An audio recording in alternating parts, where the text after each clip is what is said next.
Manchester and the mayor and the police chief have also been very vocal about bail reform. You very recently said that you'd like a new legislative working group to start looking at this again for more changes. What essentially went wrong here, do you think, with this law? A lot went wrong with bail reform. And let's just be very blunt. Anybody who's standing up and saying that we don't need to overhaul bail reform is not walking the streets of Manchester, is not walking the streets to really say what is going on here. It has failed. It has not worked. It needs to be massively overhauled.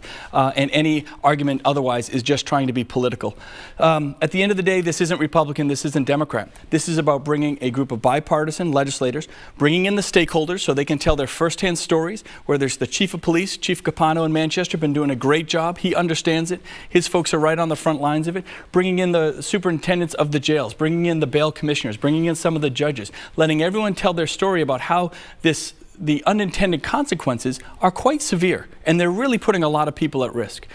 So there's a lot of work that has to be done. I'm just hoping that folks kind of put their politics aside and say, yes, we can't ignore this. This is an issue of public safety, and we're going to take it seriously. You say unintended consequences. Some of the most vocal backers of bail reform say it's working exactly as they intended. Then that's a real problem. I mean, there are individuals that are essentially either not being brought in or being brought in and being let free immediately that pose a risk, a real risk to the community. So you got to have a system, at first and foremost, that drives itself on public safety, right? That puts the public safety issues first. The philosophy behind bail reform was, well, look, you don't want to put people in jail for extended periods of time while they're awaiting trial just because they can't afford bail. And everyone understands that, and that's why we passed the bill in the first place. But the unintended consequences are huge. There's definitely a middle ground that can be found there, but you got to do something. You can't just be, looking at this through rose-colored glasses and hoping for the best.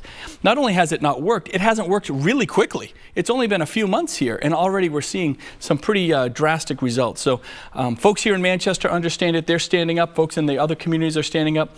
Very few people are saying this is working well, right? One last question on this. Kind of under the radar, there's this group called the Pretrial Justice Institute that is advising the courts on bail reform. It believes that all pretrial detention is unconstitutional, and it essentially in some meetings has said it's going to sue the state someday to ensure that no one goes to jail once they're arrested. Why are voices like this in the driver's seat on this? Politics, for the wrong reasons.